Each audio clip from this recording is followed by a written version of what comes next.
Olá, prezados colegas. Meu nome é Francine Rubim, eu sou nutricionista e mestranda em Saúde e Nutrição pela Universidade Federal de Ouro Preto. Hoje nós vamos conversar um pouco sobre a ética tradicional e moderna.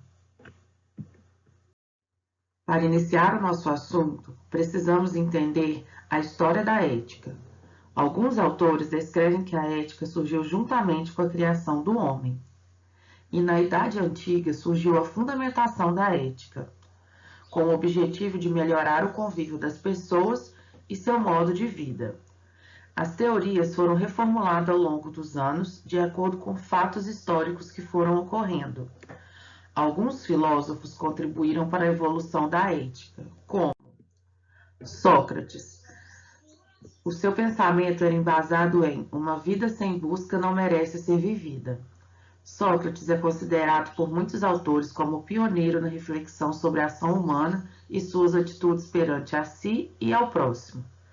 Para Sócrates, a excelência humana se revela pela atitude de busca de verdade, ou seja, as virtudes podem ser transmitidas e os vícios eram vistos como forma de ignorância.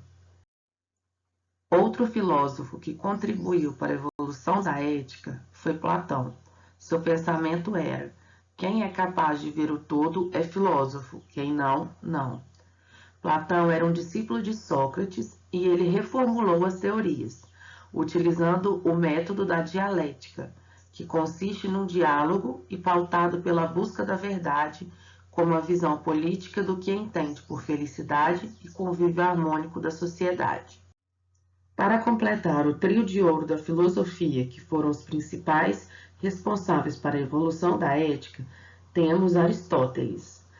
Aristóteles foi discípulo de Platão, porém discordava da teoria das ideias. Ele valorizava o saber empírico e a ciência natural. Acreditava que exercitar a virtude seria uma forma de se obter a felicidade, pois ela representava a razão e a verdade interligadas. Foi o primeiro filósofo que elaborou tratados falando basicamente em ética, no livro A Ética a Nicômaco. Para sintetizar, o que é ética? A ética corresponde ao exercício social de reciprocidade, respeito e responsabilidade. Consiste na postura e no modo de ser. Trata-se de uma maneira de lidar com as distintas situações da vida e os modos em como estabelecemos relações com outras pessoas. Falando um pouco sobre a ética tradicional, ela era embasada em comportamentos, como bom ou mal, certo ou errado. O cristianismo contribuiu fortemente para a evolução da ética moderna, desenvolvendo e moldando a ética tradicional. Entretanto, a ética moderna vai além das simples interpretações religiosas. A ética tradicional era embasada em comportamentos, era mais emocional e menos racional. A ética moderna ainda estuda os conceitos da ética tradicional, porém utiliza uma abordagem mais racional, deixando assim o emocional em segundo plano. Isto acontece pois ocorre naturalmente o desenvolvimento lógico e natural e a evolução dos pensamentos, o que gera uma abordagem mais racional. A ética possui subdivisões, algumas delas são ética social, ética profissional, ética política e ética em pesquisa.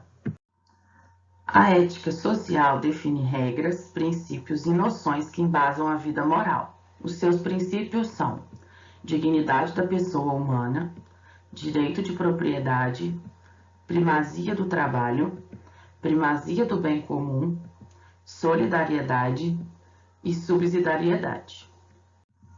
A ética profissional é responsável pelo comportamento do indivíduo no ambiente de trabalho. As suas virtudes são comprometimento, responsabilidade e integridade. A ética política difere pelo modo em que as decisões afetam muitas pessoas. Seus princípios são probidade administrativa, decoro e valores democráticos. A ética em pesquisa tem como principal intuito regulamentar o processo de investigações em pesquisas. Seus princípios são progresso da ciência, regulamentação de pesquisas, proteção e segurança aos indivíduos. Falando um pouco mais sobre ética em pesquisa, ao longo dos anos a ciência obteve resultados em que as pesquisas não são consideradas éticas. Muitos abusos foram denunciados ao longo desses anos, muitos participantes eram colocados em situações de vulnerabilidade e sofrimento. No Brasil, destaca-se um caso que obteve muita repercussão na mídia, que ocorreu no ano de 2006, com ribeirinhos de São Raimundo do Piratiba, em Amapá, que recebiam R$ 12 para receber picadas de 100 mosquitos ao longo de um ano. Existem relatos que alguns participantes foram contaminados por malária.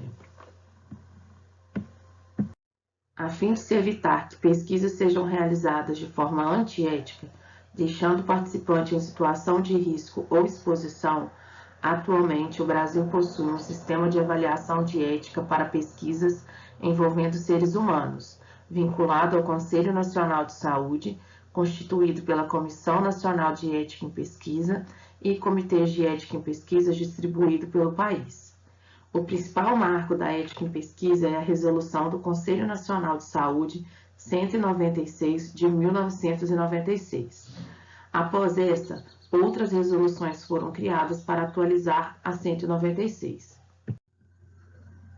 Diante de tudo que foi contemplado nesse vídeo, verifica-se uma constante evolução na ética, e a ética tradicional e moderna podem ser considerados dois lados de uma mesma moeda, se completando.